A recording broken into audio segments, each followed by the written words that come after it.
വറഹ്മത്തുള്ളാഹി വബറകാതുഹു. അൽഹംദുലില്ലാഹ് അസ്സലാത്തു വസ്സലാമു അലാ അഷ്റഫിൽ മുർസലീൻ വഅലാ ആലിഹി വഅസ്ഹാബിഹി അജ്മഈൻ അമ്മാ ബഅദ്. അഊദു ബില്ലാഹി മിനശ് ശൈത്വാനിർ റജീം. ബിസ്മില്ലാഹിർ റഹ്മാനിർ റഹീം.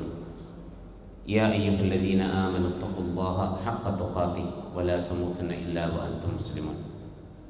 സ്നേഹം നിറഞ്ഞ വിശ്വാസി സഹോദരന്മാരെ, സഹോദരിമാരെ, അള്ളാഹുവിൻ്റെ വിധികൾ, വിലക്കുകൾ നമ്മുടെ എല്ലാം ജീവിതത്തിൻ്റെ സർവ്വ തലങ്ങളിലും പാലിച്ച് തഖ്വയുള്ളവരായി ജീവിക്കണമെന്ന് എല്ലാവരെയും ആദ്യമായി ഉണർത്തുകയാണ്. അള്ളാഹു അനുഗ്രഹിക്കുമാറാവട്ടെ. വിശ്വാസികളെ സംബന്ധിച്ചിടത്തോളം അവരുടെ മതപരമായ ജീവിതത്തിൻ്റെ ദിശകൾ പഠിപ്പിച്ചു തരുന്ന പ്രധാനപ്പെട്ട രണ്ട് പ്രമാണങ്ങളാണ് പരിശുദ്ധ ഖുർആനും അതേപോലെ തന്നെ സ്വഹീഹായ ഹദീസുകളും. അതിൽ ഹദീസിൽ ഏറ്റവും കൂടുതൽ പരിശുദ്ധ ഖുർആൻ കഴിഞ്ഞാൽ വിശ്വാസി ലോകം അവരുടെ മതപരമായ മേഖലകളെ ചിട്ടപ്പെടുത്തുവാൻ വേണ്ടി ആശ്രയിക്കുന്ന പ്രധാനപ്പെട്ട രണ്ട് ഗ്രന്ഥങ്ങളാണ്, സമാഹാരങ്ങളാണ് ബുഖാരിയും അതേപോലെ തന്നെ മുസ്ലിമും. സഹീഹു ബുഖാരിയെക്കുറിച്ച് കഴിഞ്ഞ തർബിയത്ത് ക്യാമ്പിൽ നമ്മൾ മനസ്സിലാക്കി. ഇന്ന് നമ്മൾ മനസ്സിലാക്കുന്നത് ഹദീസ് ലോകത്ത് സമാഹരിക്കപ്പെട്ട ഗ്രന്ഥങ്ങളിൽ രണ്ടാം സ്ഥാനത്ത് നിൽക്കുന്ന സ്വഹീഹു അൽ മുസ്ലിമിനെ കുറിച്ചാണ്. അതിൻ്റെ ക്രോഡീകരണം നടത്തിയത് മഹാനായ ഇമാം മുസ്ലിം എന്ന് വിശ്വാസി ലോകം പുകയ്ത്തുന്ന അബൂ അൽ ഹുസൈൻ മുസ്ലിം ബിനു ഹജ്ജാജ് ബിനു മുസ്ലിമുൽ ഖുറൈഷ് കുശൈരിയിൽ നൈസാബൂരി എന്ന് പറഞ്ഞ മഹാനായ പണ്ഡിതനാണ്. നമുക്കറിയാം, നിങ്ങൾ സ്ക്രീനിൽ അത് കാണുന്നുണ്ടാവും. അബുൽ ഹുസൈൻ, അദ്ദേഹത്തിൻ്റെ അപരനാമം അബുൽ ഹുസൈൻ എന്നാണ് അദ്ദേഹത്തെ ആളുകൾ അഭിസംബോധന ചെയ്യാറുണ്ടായിരുന്നത്.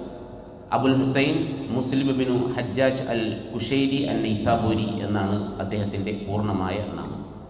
അദ്ദേഹം ജനിച്ചത് ഹിജ്റ 2-ാം വർഷം, ചില റിപ്പോർട്ടുകളിൽ ഹിജ്റ 4-ാം വർഷം, ഹിജ്റ 202, 204, 205 എന്നൊക്കെ ചില റിപ്പോർട്ടുകളിൽ കാണുന്നു. ഹിജ്റ 202 അദ്ദേഹം ജനിച്ചിട്ടുള്ളത്. നൈസാബൂർ എന്ന സ്ഥലത്താണ് അദ്ദേഹം ജന്മം കൊണ്ടിട്ടുള്ളത്. ഞാൻ പെട്ടെന്ന് വളരെ ഷോർട്ടായിട്ട് ഇങ്ങനെ പറഞ്ഞു പോവുകയാണ്. അദ്ദേഹത്തിൻ്റെ മരണം അദ്ദേഹത്തിൻ്റെ 55-ാമത്തെ വയസ്സിൽ. ഇപ്പോൾ ലോകത്ത് കടന്നു വന്നിട്ടുള്ള മുഴുവൻ പണ്ഡിതന്മാർ, മുജദ്ദിദീങ്ങൾ, ഇവരുടെയൊക്കെ ജീവിത ചരിത്രം നമ്മൾ പരിശോധിക്കുകയാണെങ്കിൽ വളരെ കുറഞ്ഞ കാലഘട്ടത്തിൽ അത്ഭുതകരമായ വിപ്ലവങ്ങൾ, ഒരു മനുഷ്യായുസ്സിന് സാധ്യമാകാത്ത രൂപത്തിലുള്ള അത്ഭുതങ്ങൾ, ഈ അത്ഭുതമായ വിത്തുകൾ ഈ ലോകത്ത് പാകിക്കൊണ്ടാണ് അവർ ഈ ഭൂമിയിൽ നിന്ന് വിട പറഞ്ഞിട്ടുള്ളത്. മഹാനായ മുസ്ലിം റഹിമഹുല്ല അദ്ദേഹത്തിൻ്റെ 55-ാമത്തെ വയസ്സിലാണ് മരണമടയുന്നത്. ഹിജ്റ 261-ാമത്തെ വർഷം. മരണമടയുന്നതും അദ്ദേഹത്തിൻ്റെ ജന്മദേശമായ നൈസാബൂരിൽ തന്നെയാണ്. അദ്ദേഹത്തിൻ്റെ പിതാവ് ഹജ്ജാജ് ബിൻ മുസ്ലിം, അദ്ദേഹത്തിൻ്റെ കുടുംബത്തെക്കുറിച്ച്, കുടുംബ ചരിത്രത്തെക്കുറിച്ചൊന്നും കൂടുതൽ ചരിത്രത്തിൽ രേഖപ്പെടുത്തപ്പെട്ടതായി കാണുന്നില്ല. അതിൻ്റെ പ്രധാനമായ കാരണങ്ങൾ പണ്ഡിതന്മാർ വ്യത്യസ്തങ്ങളായി രേഖപ്പെടുത്തിയിട്ടുണ്ട്. കാരണം അദ്ദേഹത്തിൻ്റെ കുടുംബത്തിലേക്കുള്ള ചരിത്ര എത്തിനോട്ടം സാധ്യമാകുന്നതിനേക്കാൾ കൂടുതൽ അദ്ദേഹത്തിൽ തന്നെ ചരിത്രം രചിക്കുവാൻ ഉതകുന്നതായ, അതിലപ്പുറം വിജ്ഞാനങ്ങളുടെ ഒരു നിധി തന്നെ ഉണ്ടായിരുന്നു എന്നതാണ് ചില പണ്ഡിതന്മാർ, ചരിത്രകാരന്മാർ അതിൻ്റെ കാരണമായി പറയുന്നത്. അദ്ദേഹത്തിൻ്റെ മാതാവിനെക്കുറിച്ചോ അദ്ദേഹത്തിൻ്റെ ഭാര്യയെക്കുറിച്ചോ അദ്ദേഹത്തിൻ്റെ മക്കളെക്കുറിച്ചൊന്നും പ്രത്യേകമായി രേഖപ്പെടുത്തപ്പെട്ട ചരിത്രങ്ങൾ കാണുന്നില്ല. അദ്ദേഹം വിവാഹം കഴിച്ചിട്ടുണ്ടോ ഇല്ലേ എന്നത് ചരിത്രകാരന്മാർക്കിടയിൽ അഭിപ്രായ വ്യത്യാസമായി പറയുന്നുണ്ട്. ചിലർ പറയുന്നു അദ്ദേഹം വിവാഹം കഴിച്ചിട്ടില്ല. പക്ഷേ അബുൽ ഹുസൈൻ എന്ന് അദ്ദേഹത്തെ വിളിക്കാറുള്ളത്. പൊതുവെ അറബികൾ അബു അബ്ദുള്ള എന്നൊക്കെ വിളിക്കുന്നത് പോലെ അബുൽ ഹുസൈൻ എന്ന് അദ്ദേഹത്തെ വിളിക്കുന്ന അതാണ്, അതല്ലാതെ അദ്ദേഹത്തിൻ്റെ യഥാർത്ഥത്തിലുള്ള മകൻ്റെ പേരല്ല എന്ന് ചില ചരിത്രകാരന്മാർ പറഞ്ഞതായി കാണും. അപ്പോൾ ചുരുക്കി പറഞ്ഞാൽ അദ്ദേഹത്തിൻ്റെ കുടുംബ പരമ്പരകളെക്കുറിച്ചൊന്നും പ്രത്യേകമായ മക്കളെക്കുറിച്ചോ ഭാര്യയെക്കുറിച്ചോ ഒന്നും പ്രത്യേകമായ ചരിത്രങ്ങൾ രേഖപ്പെടുത്തിയിട്ടില്ല. ഇനി അദ്ദേഹത്തിൻ്റെ വിജ്ഞാന മേഖല ആരംഭിക്കുന്നത് അദ്ദേഹം മതപരമായി വളരെയധികം ഉന്നതമായ ശ്രേണിയിൽ നിന്നിരുന്ന ഒരു കുടുംബത്തിലാണ് ജനിക്കുന്നത്. അദ്ദേഹത്തിൻ്റെ പിതാവിൽ നിന്നും മാതാവിൽ നിന്നുമാണ് അദ്ദേഹം ആദ്യ ബാലപാഠം തന്നെ അദ്ദേഹം സ്വീകരിക്കുന്നത്. നൈസാബൂരിൽ നിന്ന് തന്നെ അദ്ദേഹത്തിൻ്റെ ചരിത്രത്തിൽ കാണാം 12ാമത്തെ വയസ്സിലെന്നോ 15ാമത്തെ വയസ്സിൽ ഇങ്ങനെ വ്യത്യസ്തമായ ചില അഭിപ്രായം. അതായത് ആ ഒരു ഏജിൽ തന്നെ ഹദീസ് പഠനത്തിനോടുള്ള അമിതമായ താല്പര്യം അദ്ദേഹം പ്രകടമാക്കുകയും അന്ന് അവിടെ ഉണ്ടായിരുന്ന പണ്ഡിതന്മാരുടെ അരികിൽ പോയി ഹദീസ് വിജ്ഞാനം കരസ്ഥമാക്കുവാൻ പ്രത്യേകമായി അദ്ദേഹം പരിശ്രമിച്ചിരുന്നു എന്നും നമുക്ക് കാണാൻ കഴിയും. അദ്ദേഹം മക്കയിലേക്ക് യാത്ര പോകുന്നുണ്ട്. അത് 15ാമത്തെ വയസ്സിലാണ് എന്നും 20ാമത്തെ വയസ്സിലാണ് എന്നൊക്കെ നമുക്ക് ചരിത്രത്തിൽ കാണാം. അതായത് വിജ്ഞാനം തേടിയുള്ള അദ്ദേഹത്തിൻ്റെ വല്ലാത്ത ഒരു യാത്ര അത് അദ്ദേഹത്തിൻ്റെ ചെറുപ്പകാലം മുതൽ തന്നെ നമുക്ക് കാണാൻ കഴിയും. അദ്ദേഹത്തിൻ്റെ പഠനയാത്രകൾ നമുക്ക് അന്വേഷിക്കുമ്പോൾ കാണാൻ പറ്റുന്നത് Hijaz, Syria, Iraq, Egypt, Baghdad, Sham, Khorasan എന്നീ വ്യത്യസ്തങ്ങളായ ദേശങ്ങളിൽ നാടുകളിൽ വ്യത്യസ്തങ്ങളായ സമയങ്ങളിലായി അദ്ദേഹം അറിവന്വേഷിച്ചുകൊണ്ട് മാത്രമുള്ള യാത്രകളായിരുന്നു എന്നാണ്. അറിവന്വേഷിച്ചുകൊണ്ടുള്ള യാത്രകളായിരുന്നു. ഓരോ പണ്ഡിതന്മാരിൽ ഇന്നത്തെ മാതിരിയുള്ള ഹൈ ടെക്നോളജി ഒന്നും ഇല്ലാത്തൊരു കാലഘട്ടം. ഒരറിവ് ഒരാളുടെ അരികിലുണ്ട് എന്നറിഞ്ഞാൽ അവിടേക്ക് യാത്ര ചെയ്തു പോകല്ല. ആ കാലഘട്ടത്തിലുള്ള യാത്രാ ക്ലേശങ്ങളെല്ലാം സഹിച്ചുകൊണ്ട് ഒരു ഹദീസ്, ഒരു വിജ്ഞാനം, പ്രവാചകനിൽ നിന്നും ബാക്കി വെച്ച ഒരറിവ് ഇന്നാലിന്ന ആളുകളുടെ അരികിലുണ്ട് എന്ന് അറിഞ്ഞാൽ അവിടെ മുതൽ പുറപ്പെടുകയാണ്. ആ അറിവ് കിട്ടുന്നതുവരെ അത് തേടിപ്പിടിച്ച് അതിൻ്റെ ഓരോരോ കണ്ണികളെയും ഒപ്പിയെടുത്ത് മനഃപ്പാഠമാക്കി രേഖപ്പെടുത്തി അത് സമാഹരിച്ച മഹാപണ്ഡിതനാണ് യഥാർത്ഥത്തിൽ ഇമാം മുസ്ലിമിനെ പോലെയുള്ള, ഇമാം ബുഖാരിയെ പോലെയുള്ള പണ്ഡിതന്മാർ എന്ന് പറയുന്നത്. അതേപോലെ തന്നെ അദ്ദേഹത്തിൻ്റെ ഉസ്താദുമാരായി നമുക്ക് ചരിത്രത്തിൽ കാണുന്നത് ബുഖാരിക്കും അതേപോലെ തന്നെ മുസ്ലിമിനും ഒക്കെ ബുഖാരിയെ സംബന്ധിച്ചിടത്തോളം 1000-ഓളം ചില്ലാനം പണ്ഡിതന്മാരെ അദ്ദേഹം പഠനത്തിനായി ഉപയോഗിച്ചിരുന്നു എന്നതാണ്. മുസ്ലിമിനെ സംബന്ധിച്ചിടത്തോളം 200 ചില്ലാനം പണ്ഡിതന്മാർ.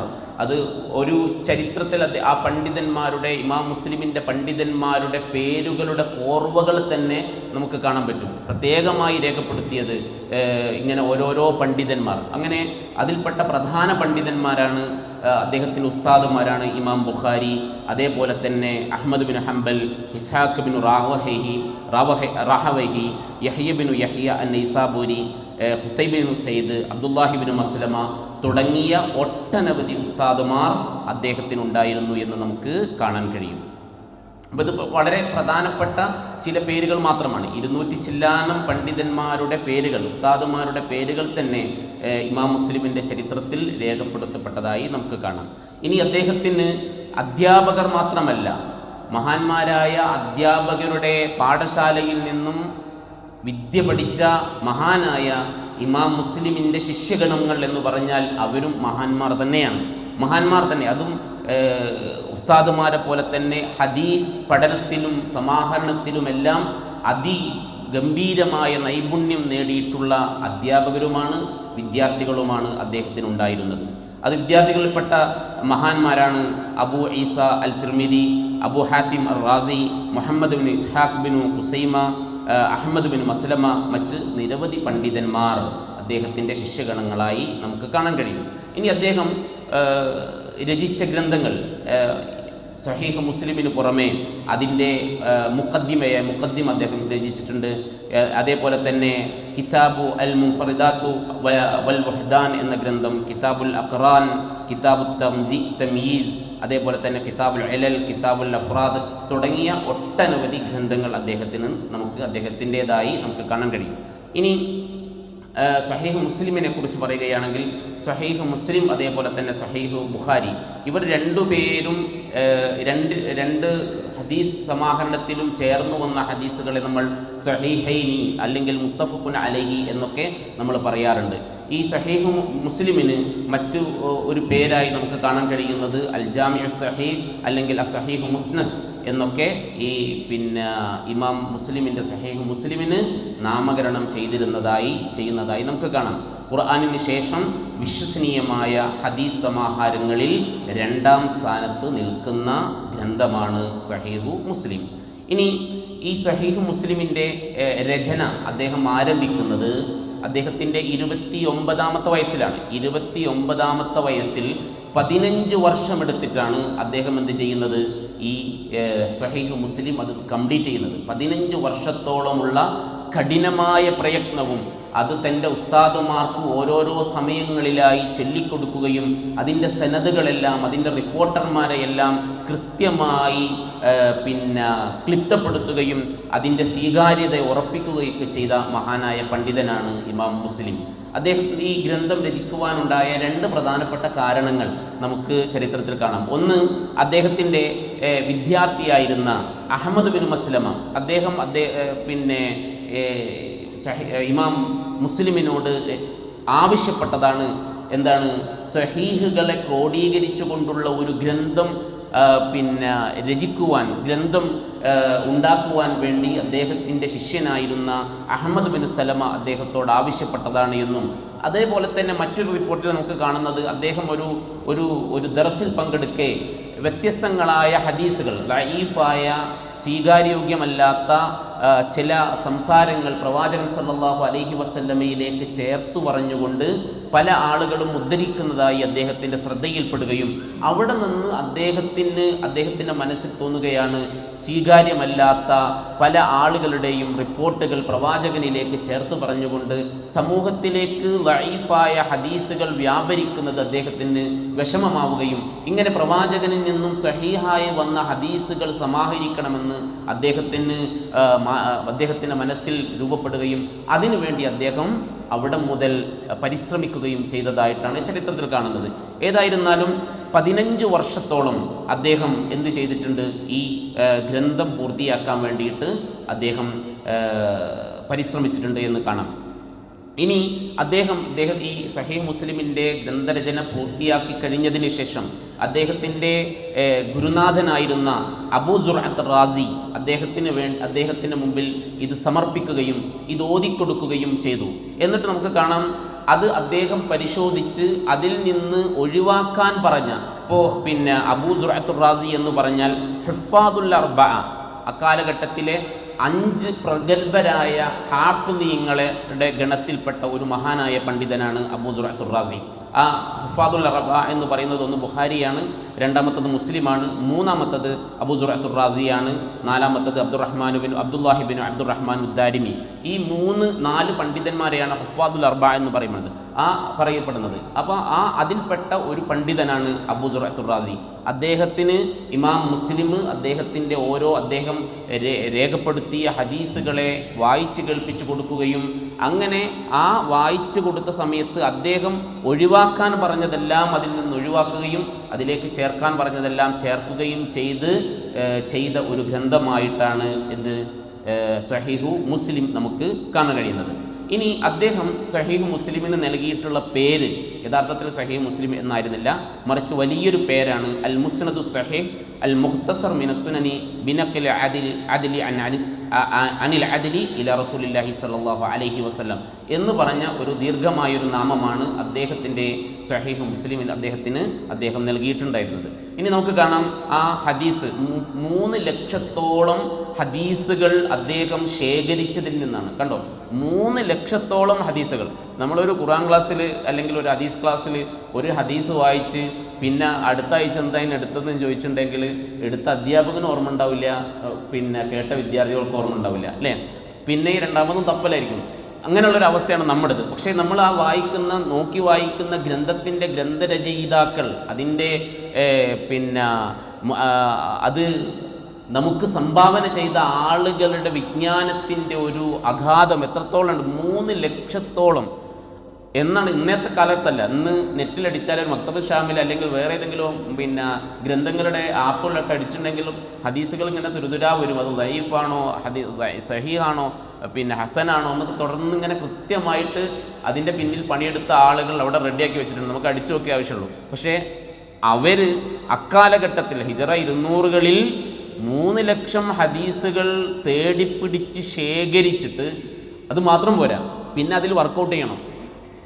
അതിലെ റാവിമാരെ നോക്കിയിട്ട് എന്തു വേണം, കൃത്യമായി അവരുടെ ചരിത്രം പരിശോധിക്കണം. ഇത് സ്വീകരിക്കാൻ പറ്റുന്നതാണോ, സ്വീകരിക്കാൻ പറ്റൂലേ എന്നൊക്കെ കൃത്യമായി പരിശോധിച്ചതിന് ശേഷം അതിൽ നിന്നും അദ്ദേഹം 7275 ഹദീസുകളാണ് സഹീഹ് മുസ്ലിമിൽ. ഇതിൽ ആവർത്തനമില്ലാത്തത് 4000-ഓളം ഹദീസ്. ഇത് അക്കൗണ്ട് കറക്റ്റ് ഒന്നല്ല കേട്ടോ, ചെറിയ ചെറിയ ചരിത്രത്തിൻ്റെ ഇമാം മുസ്ലിമിനെ കുറിച്ച് രേഖപ്പെടുത്തിയ സഹീഹ് മുസ്ലിമിനെ കുറിച്ച് രേഖപ്പെടുത്തിയ ഗ്രന്ഥങ്ങളിൽ ചെറിയ ചെറിയ നമ്പറുകളുടെ വ്യത്യാസങ്ങൾ കാണുന്നു. അപ്പോൾ 1-2 ഹദീസ് ചരിത്രത്തിൽ കണ്ടത് ഞാൻ അവിടേക്ക് എൻ്റർ ചെയ്തു എന്നുള്ളതും എൻ്റർ ചെയ്തു എന്നുള്ളൂ. അപ്പോൾ ആവർത്തനമില്ലാത്ത 4000 ഹദീസുകൾ. അതേപോലെ തന്നെ ഹദീസ് ഗ്രന്ഥങ്ങളിൽ നമുക്ക് കാണാം കിതാബുകളും ബാബുമായിട്ട് അതിൻ്റെ വിഷയങ്ങളുടെ അടിസ്ഥാനത്തിൽ അതിനെ വേർതിരിച്ചതായി നമുക്ക് കാണാം. അതിൽ സഹീഹ് മുസ്ലിമിൽ 54 കിതാബുകളായിട്ടും അതേപോലെ തന്നെ 1329 ബാബുകളായിട്ടും വിഷയങ്ങളെ അതിൻ്റെ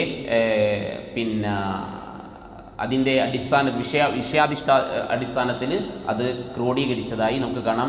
ഈ ഇമാം ബുഖാരിയുടെ ബാബും കിതാബും അദ്ദേഹം തന്നെയാണ് ക്രോഡീകരിച്ചത് എങ്കിൽ, അദ്ദേഹം തന്നെയാണ് പ്രത്യേകമായി രേഖപ്പെടുത്തിയത് എങ്കിൽ, ഇമാം മുസ്ലിമിൻ്റേത് ഇമാം നവവി റഹ്മഹുള്ളയാണ് കിതാബും അതേപോലെ തന്നെ ബാബും പ്രത്യേകമായിട്ട് എന്ത് ചെയ്തത്, വേർതിരിച്ച് വെച്ചിട്ടുള്ളത്. ഇനി ഹദീസ് സ്വീകരണത്തിന്, ഒരു ഹദീസിനെ സ്വീകരിക്കാൻ വേണ്ടിയിട്ട് അദ്ദേഹം സ്വീകരിച്ച നിബന്ധനകൾ, ഇമാം അദ്ദേഹത്തിൻ്റെ അധ്യാപകനായ ബുഖാരി സ്വീകരിച്ച അതേ നിബന്ധനകൾ തന്നെയാണ് സഹീഹ് മുസ്ലിമിലും ഒരു ഹദീസ് സഹീഹാണ് എന്ന് രേഖപ്പെടുത്താൻ വേണ്ടി അദ്ദേഹം സ്വീകരിച്ചിട്ടുള്ളത്. എന്നാൽ ചെറിയൊരു വ്യത്യാസം എന്താണെന്ന് വെച്ചാൽ അതിൻ്റെ റാവിമാർ ഒരേ കാലഘട്ടക്കാരാവുകയും പരസ്പരം കണ്ടുമുട്ടുകയും വേണമെന്നുള്ള 2 നിബന്ധനകൾ ബുഖാരി സ്വീകരിച്ചിട്ടുണ്ടായിരുന്നു. റാവിമാർ ഒരേ കാലഘട്ടക്കാർ മാത്രമായ പോരാ, അവർ പരസ്പരം കണ്ടുമുട്ടുകയും വേണം. എന്നാൽ ഇമാം മുസ്ലിം ആ പരസ്പരം കണ്ടുമുട്ടണമെന്നുള്ള നിബന്ധന ഒഴിവാക്കിയിട്ടുണ്ട്.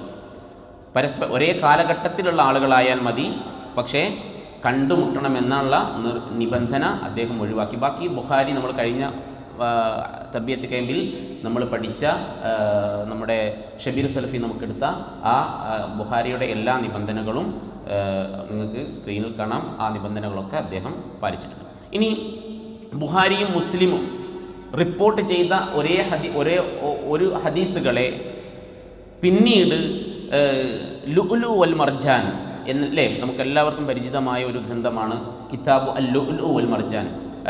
മുഹമ്മദ് ഫുആദ് അബ്ദുൽ ബാക്കിയുടെ വളരെ പ്രസിദ്ധമായ, ഇസ്ലാമിക ലോകത്ത് പണ്ഡിതന്മാരും വിദ്യാർത്ഥികളുമെല്ലാം ഹദീസ് പഠനത്തിനായും അതേപോലെ തന്നെ അതിൻ്റെ പ്രചരണത്തിനായും എല്ലാം ഉപയോഗിക്കുന്ന വളരെ പ്രസിദ്ധമായ ഗ്രന്ഥമാണ് അൽ-ലുഅ്ലു വൽ മർജാൻ. ബുഖാരിയിലെയും മുസ്ലിമിലെയും 2 ഗ്രന്ഥങ്ങളും ഒരേ രൂപത്തിൽ റിപ്പോർട്ട് ചെയ്ത ഹദീസുകൾ സമാഹരിച്ചു കൊണ്ടുള്ള ഗ്രന്ഥമാണ് അൽ-ലുഅ്ലു വൽ മർജാൻ.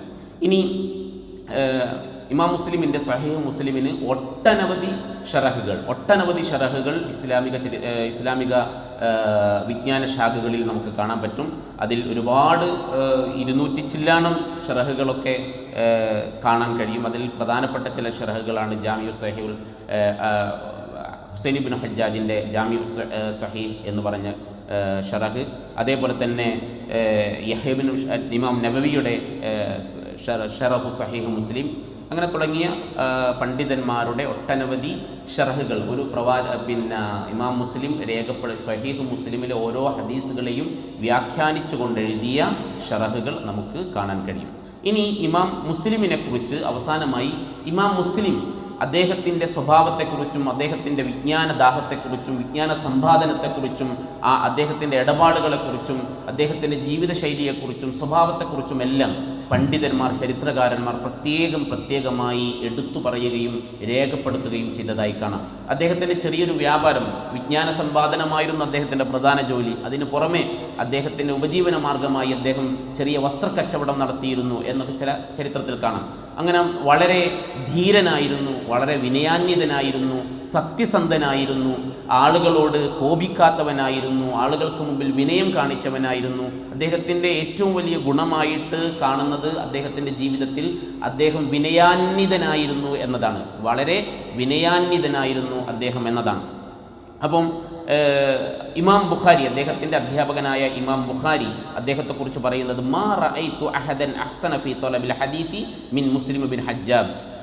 മുസ്ലിം ബിൻ ഹജ്ജാജിനേക്കാൾ ഹദീസിൻ്റെ വിജ്ഞാനാന്വേഷണത്തിൽ ഏറ്റവും ഉന്നതനായൊരു മനുഷ്യനെ, ഇദ്ദേഹത്തെക്കാൾ ഉന്നതനായൊരു മനുഷ്യനെ ഞാൻ കണ്ടിട്ടില്ല. ഇമാം അഹ്മദ് ബിൻ ഹംബൽ അദ്ദേഹത്തെക്കുറിച്ച് പറയുന്നത് മാ അഅലമു അന്ന അഹദൻ അഅലമു ബി സ്വഹീഹിൽ ഹദീസി മിൻ മുസ്ലിം ബിൻ ഹജ്ജാജ്. മുസ്ലിം ബിൻ ഹജ്ജാജിനേക്കാൾ സ്വഹീഹായ ഹദീസുകളെക്കുറിച്ച് അറിവുള്ള ഒരാളെയും എനിക്കറിയില്ല എന്ന് അദ്ദേഹം പറയുന്നു. ഇമാം അൽ ദഹബി അദ്ദേഹത്തെക്കുറിച്ച് വിശേഷിപ്പിക്കുന്നത് അദ്ദേഹം ഇമാമാണ്, അദ്ദേഹം ഹാഫിളാണ്, അദ്ദേഹം ഹുജ്ജത്താണ്, അദ്ദേഹം സാദിഖാണ്, അദ്ദേഹം സാഹിബു സഹീഹ്. അദ്ദേഹത്തിൻ്റെ ചില വിശേഷണമായിട്ട് വേറെ ഗ്രന്ഥങ്ങളിൽ കാണാം, അദ്ദേഹം സാഹിബു സഹീഹ് എന്ന്, സുഹൈഹിൻ്റെ സാഹിബ് എന്നുള്ള വിശേഷണം അദ്ദേഹത്തിന് നൽകിയതായി ഇമാം ദഹബിയും അദ്ദേഹത്തിൻ്റെ ഇമാം മുസ്ലിമിനെ വിശേഷിപ്പിച്ചിടത്ത് നമുക്കിങ്ങനെ കാണാം. അപ്പം ഇതൊക്കെ ഇതിൽ നിന്നൊക്കെ നമുക്ക് കിട്ടുന്ന പാഠങ്ങൾ എന്താണെന്ന് ചോദിച്ചാൽ, ഒരു അറിവ് ഇന്ന് നമ്മളിലേക്ക് എത്താൻ അത് നമുക്ക് ഇവിടെ അവൈലബിൾ ആക്കി തന്ന ഒരു അവസ്ഥയ്ക്ക് പിന്നിൽ കഠിനാധ്വാനം ചെയ്ത, അള്ളാഹുവിൻ്റെ പ്രീതി മാത്രം കാംക്ഷിച്ചുകൊണ്ട് മറ്റൊരു ലക്ഷ്യവും മുന്നിൽ കാണാതെ അള്ളാഹുവിൻ്റെ സുന്നത്ത് എന്ന നിലയ്ക്ക് ഈ ഭൂമിയിൽ ജനിപ്പിച്ച് ഈ ഭൂമിയിൽ വളർത്തിക്കൊണ്ടുവന്ന ഒരു പറ്റം പണ്ഡിതന്മാരുടെ പരിശ്രമത്തിൻ്റെ ബാക്കി പത്രമാണ് ഇന്ന് നമ്മൾക്ക് ലഭിക്കുന്ന, നമ്മുടെ വിരൽത്തുമ്പിൽ ലഭിക്കുന്ന വിജ്ഞാനത്തിൻ്റെ ഓരോരോ ശിഖരങ്ങളും എന്ന് നമ്മൾ മനസ്സിലാക്കണം. അതിനെ നിസ്സാരമായി കാണുകയോ നിസ്സാരമായി തള്ളിക്കളയുകയോ ചെയ്യാൻ പാടില്ല. ഇൽമിനോട് ഒരു അദബ് വേണം, ഇൽമിനോടൊരു ബഹുമാനം വേണം, ഇൽമിനോടൊരു ഹുബ്ബ് വേണം. അത് ആർജിക്കുവാൻ, അത് പ്രചരിപ്പിക്കുവാൻ, അത് പഠിക്കുവാൻ, പകർത്തുവാൻ നമുക്കൊരു താല്പര്യം വേണം എന്നതൊക്കെയാണ് ഇത്തരത്തിലുള്ള വിജ്ഞാനങ്ങളിൽ നിന്നും ലഭിക്കുന്ന ബാക്കി പാഠങ്ങൾ. അള്ളാഹു അനുഗ്രഹിക്കുമാറാവട്ടെ. റബ്ബന ആതിന ഫിദ്ദുനിയ ഹസന വഫിൽ ആഖിറതി ഹസനത വഖിന അദാബന്നാർ.